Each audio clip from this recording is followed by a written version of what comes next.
Good evening, I'm Bart Bedsole. And I'm Heather Skoll. Tonight, dozens of Florence citizens packed City Council chambers for the first time since that council collapsed. 6 Florence Council members suddenly left their posts 2 weeks ago. Their resignations linked to ongoing efforts to expose corruption allegations in the Colorado town.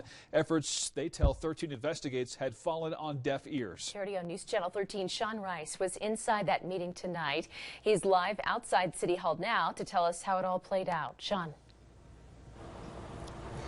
Heather, Florence Mayor Paul Villagrana was the only elected official present to conduct city business. Among the issues discussed, the specifics of an upcoming special election and how the city will pay its bills. But it was a comment that appeared to be directed at 13 Investigates' ongoing reporting here in Florence that drew a standing ovation from some Florence citizens. Reporters are not our friends, and they are not our allies. They are here to do a job. Florence police officer Susan Barnes did not mince words regarding investigative journalism exposing Florence's city sex scandal, missing taxpayer money, and employees using bogus COVID sick time when they were not ill. They don't care about this community or leaving it in shambles.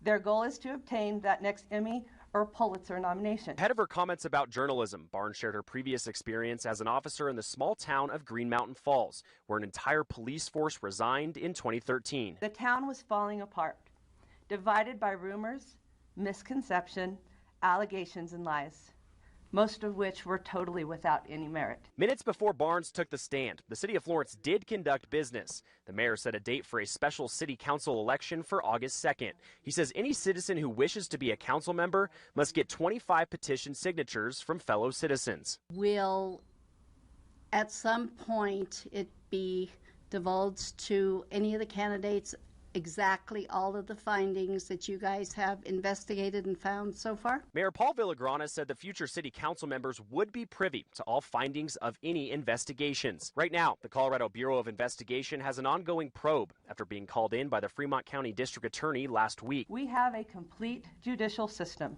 with arrests, investigations, courts, judges, trials, and hearings. We have policy and regulation within a city government, none of which rely in any way on the media. For now, Florence will be operating without a full city council. That means Florence leaders will only be able to pay bills that were already within the city budget and those that were previously approved by the council. Reporting live in Florence, Sean Rice, 13 Investigates.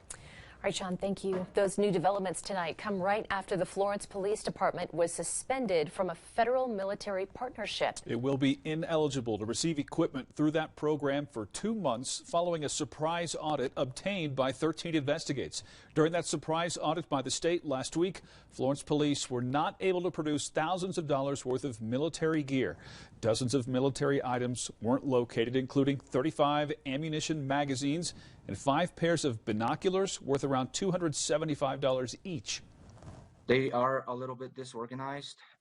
They could do a better job on that. They need to do a better job on keeping track and custody of equipment. So that is something that I discussed with them. The interim city manager for Florence told 13 Investigates in an email there were no reports of fraud or theft in this state audit, and many of the military items in question were in the possession of Florence police officers when the surprise audit took place last week.